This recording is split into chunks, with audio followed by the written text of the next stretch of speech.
اب رزق حرام کیونکہ حرام ہے، گناہ ہے، تو اس کے کوئی اثرات بھی پڑتے ہوں گے انسان کے اخلاق کے اوپر، معاشرت کے اوپر، تو اس کے اوپر تھوڑے سے دیکھو اللہ فرماتے ہیں کہ مجھے پکارو گے میں تمہاری پکار پہ لبیک کہوں گا۔ رزق حرام کی پہلی خاصیت یہ ہے کہ اللہ تعالیٰ اس کی پکار پر لبیک کہنا ختم کر دیتے ہیں، اس کی کوئی دعا قبول نہیں ہوتی۔ آپ جانتے ہیں جنید جمشید کتنا بڑا نام ہے، گانے کا گاتا، لیکن اس کے دل میں اللہ تعالیٰ نے ایک درد ڈالا، ایک خوف خدا ڈالا، اس کو لگا کہ ہاں واقعی میری آمدنی کے ذرائع حرام ہے، اور ایک وہ وقت بھی آیا اس کے اوپر کہ کہتا تھا کہ میری جیب میں 100 روپے بھی نہیں بچے، لیکن اس نے اپنے آپ کو نکالا نا، اس گانے کو چھوڑا، بڑے بڑے کانٹریکٹ اور ڈیل جو اس نے سائن کیے ہوئے تھے وہ اس نے توڑے، اور پھر اس نے جے ڈاٹ کا بزنس کیا۔ آج دنیا اس کے بزنس کو دیکھتی ہے کہ وہ کیسا عالم افق پر چھایا ہوا ہے۔ یہ خالصتاً اس کے توبہ کی برکت ہے کہ دیکھیں اس نے اللہ کی خاطر اگر چند روپے کو چھوڑا تو اللہ تعالیٰ نے اس کا ثمرہ اس کو یہ دیا کہ آج پورا عالم اس کی جو ہے وہ چیزوں کو خریدتا ہے اور اس کا فائدہ اس کی کمپنی کو ہوتا ہے۔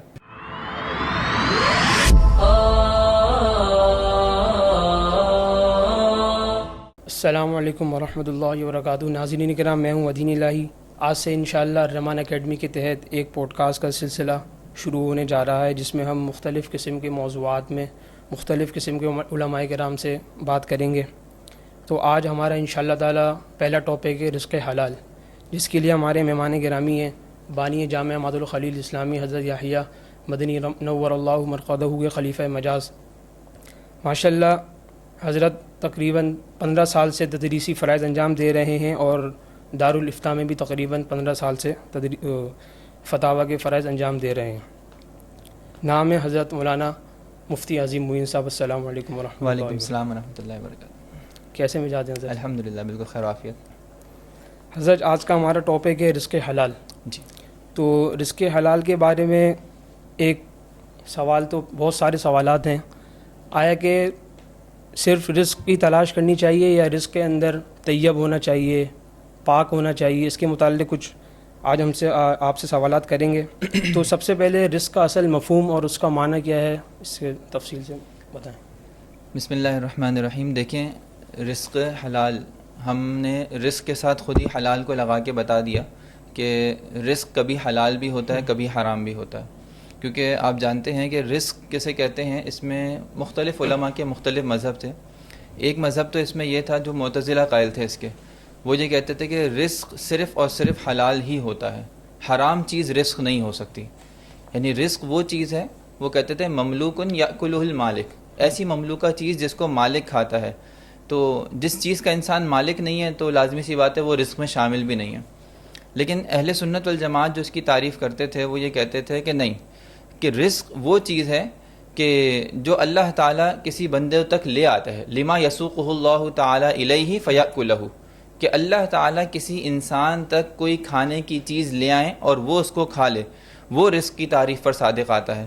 اور رزق کے کبھی حلال اسباب ہوتے ہیں تو وہ حلال ہوتا ہے، کبھی اس کے حاصل کرنے کے اسباب حرام ہوں گے تو وہ حرام ہوگا۔ اور اس کی وجہ یہ ہے کہ رزق جو ہے وہ اللہ تعالیٰ نے قرآن و حدیث میں جگہ جگہ استعمال کیا، صرف انسانوں کے لیے نہیں بلکہ جنات کے لیے، جانوروں کے لیے بھی، جنات کے لیے بھی۔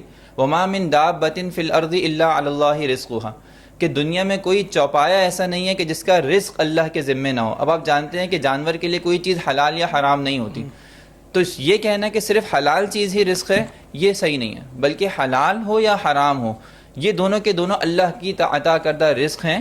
ہاں انسان جو ہے اس کے اوپر مواخذہ اس بات پر ہوتا ہے کہ اس کو اللہ نے حکم دیا ہے کہ حلال طریقوں سے رزق اختیار کرے، حرام طریقوں کے رزق سے بچائے اپنے آپ کو، حرام طریقوں سے رزق حاصل نہ کرے۔ تو انسان پر مواخذہ اس بات پر ہوتا ہے کہ انسان حرام طریقے سے رزق حاصل کرتا ہے تو اس کے اوپر مواخذہ ہوتا ہے، انسان حلال طریقے سے رزق حاصل کرتا ہے تو اس پر اللہ تعالیٰ اجر و ثواب سے عنایت فرماتے ہیں۔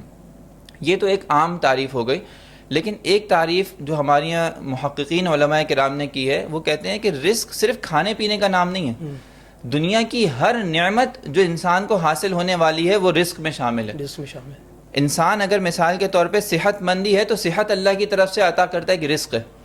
انسان کو اگر مثال کے طور پہ ایک گھر کے اندر کام کرنے والی بیوی اچھی میسر ہے تو یہ اللہ کا بہت بڑا رزق ہے۔ انسان کو اگر مثال کے طور پہ اولاد میسر ہے، وہ گھر جاتا ہے، وہ گھر جا کے اولاد کو دیکھ کر خوش ہو جاتا ہے، اس کے چہرے کے اوپر مسکراہٹ آ جاتی ہے، دن بھر کی تھکان دور ہو جاتی ہے، یہ اللہ کا بڑا رزق ہے۔ تو کوئی بھی نعمت اللہ کی جو انسان کے اوپر ہوتی ہو تو وہ اللہ کے رزق میں شامل ہے۔ تو یہ زیادہ مفہوم بہتر ہے کہ یہ نعمت انعم اللہ علیہ من العباد، کہ کوئی بھی ایسی نعمت جو انسان کے اوپر اللہ کی ہو وہ رزق میں شامل ہے اللہ کے۔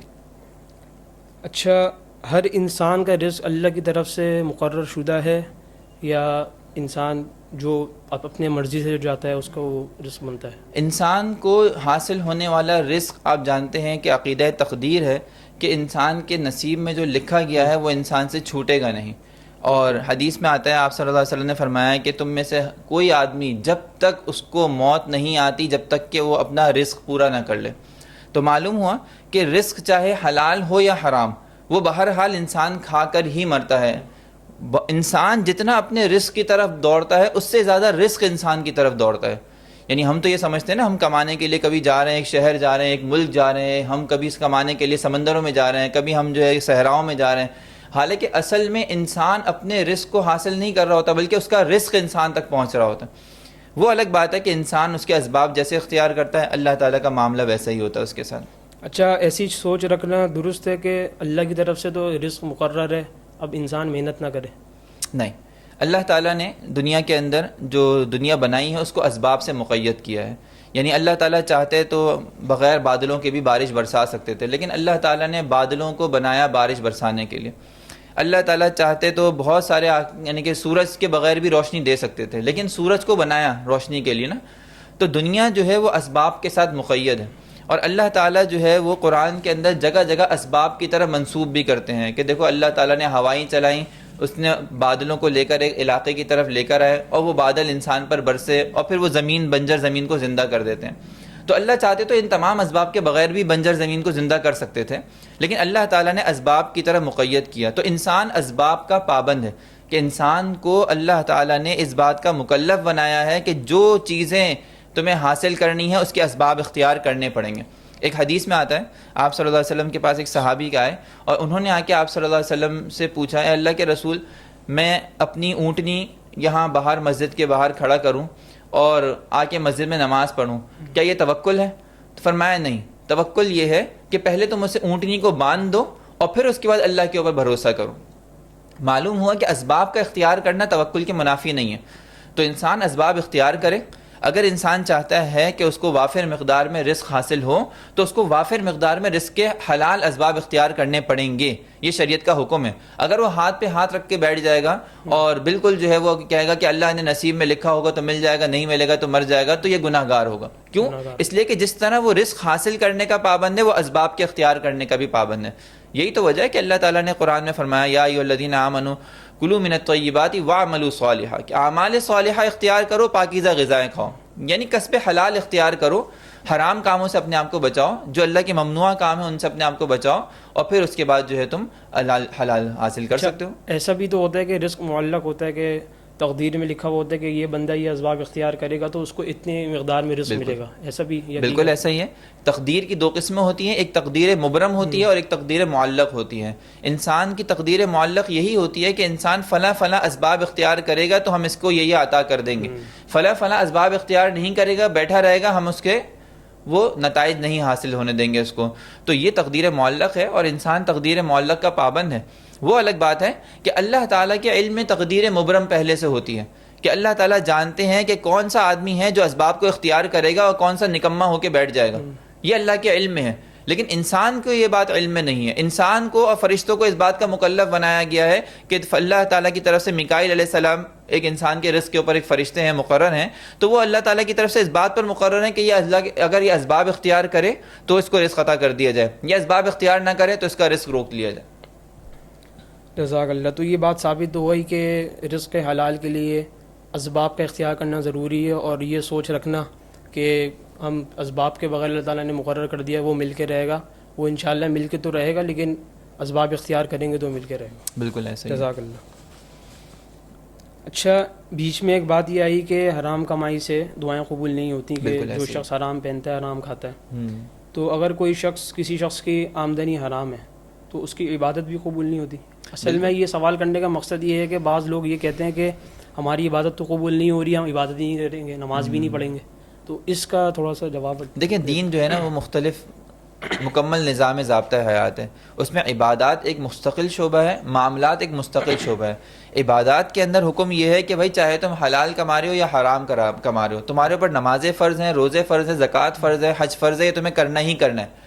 چاہے انسان حرام مال سے کرے تو بھی کرنا ہے, حلال مال سے کرے تو بھی کرنا ہے.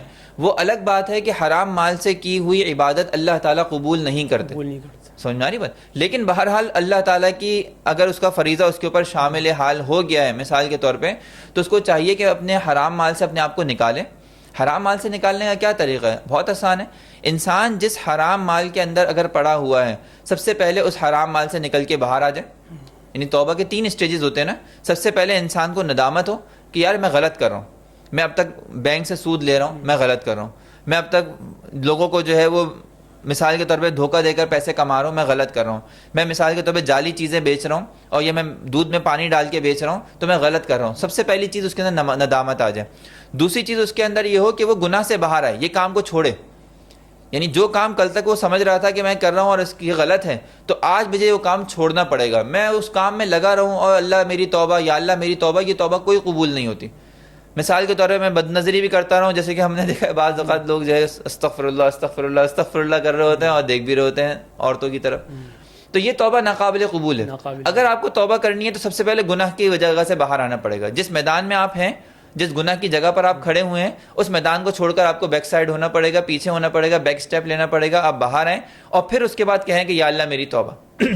تو جو آپ مال حرام کے رستے میں لگے ہوئے ہیں, مثال کے طور پہ آپ ایسی کوئی جاب کر رہے تھے جہاں پہ انشورنس کمپنی ہے, حرام مال آتا ہے, یا مثال کے طور پہ بینک کے اندر سودی کاموں کے اندر آپ ملوث ہیں, حرام دستاویز پہ آپ دستخط کرنے پڑتے ہیں, ڈاکومنٹیشن ساری آپ تیار کرتے رہتے ہیں, لوگوں سے انٹرسٹ بیس کے اوپر معاملات کی ڈیلنگ آپ فائنلائز کرتے ہیں, تو ان تمام چیزوں کے اندر سے آپ کو نکلنا پڑے گا بہرحال.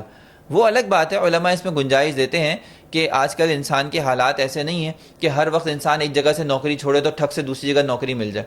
ایک انسان اگر توبہ کرنا چاہتا ہو تو توبہ کے لیے بھی ایک بہت ہی مہذب طریقہ علماء بیان فرماتے ہیں کہ فی الوقت اگر انسان توبہ کرنا چاہتا ہے تو دوسری جگہ ملازمت اور دیگر اسباب ذرائع تلاش کرنا شروع کر دیں. یہ سوچے کہ کہاں میں حلال ذریعے تلاش کروں. آپ جانتے ہیں جنید جمشید کتنا بڑا نام ہے, گانے گا کر جو ہے وہ کتنا ماشاءاللہ پیسہ کماتا تھا, لیکن اس کے دل میں اللہ تعالیٰ نے ایک درد ڈالا, ایک خوف خدا ڈالا. اس کو لگا کہ ہاں واقعی یہ میری آمدنی کے ذرائع حرام ہے, اور ایک وہ وقت بھی آیا اس کے اوپر کہ کہتا تھا کہ میری جیب میں 100 روپے بھی نہیں بچے. لیکن اس نے اپنے آپ کو نکالا نا, اس گانے کو چھوڑا, بڑے بڑے کانٹریکٹ اور ڈیل جو اس نے سائن کیے ہوئے تھے وہ اس نے توڑے, اور بہت سارے وہ چیزیں اسپانسرز جو حرام کام میں مشتمل تھیں اس نے وہ ترک کریں, اور پھر اس نے جے ڈاٹ کا بزنس کیا. آج دنیا اس کے بزنس کو دیکھتی ہے کہ وہ کیسا عالم افق پر چھایا ہوا ہے کپڑوں کے اندر. میرا نہیں خیال کہ پاکستان میں اس سے بڑا کوئی برانڈ ہو سکتا ہے جے ڈاٹ. یہ خالصتاً اس کے توبہ کی برکت ہے کہ دیکھیں اس نے اللہ کی خاطر اگر چند روپے کو چھوڑا تو اللہ تعالیٰ نے اس کا ثمرہ اس کو یہ دیا کہ آج پورا عالم اس کی جو ہے وہ چیزوں کو خریدتا ہے اور اس کا فائدہ اس کی کمپنی کو ہوتا ہے. اللہ تعالیٰ ہم سب کو دین سمجھ کر اس پر عمل کرنے کی توفیق عطا فرمائے. تو ناظرین کے نام یہ تھے ہمارے ساتھ مفتی عظیم معین صاحب. بہت بہت جزاک اللہ مفتی صاحب, ہم نے اپنے قیمتی وقت دیا. اللہ تعالیٰ ہم سب کو عمل کرنے کی توفیق عطا فرمائے. جزاک اللہ. السلام علیکم. وعلیکم السلام.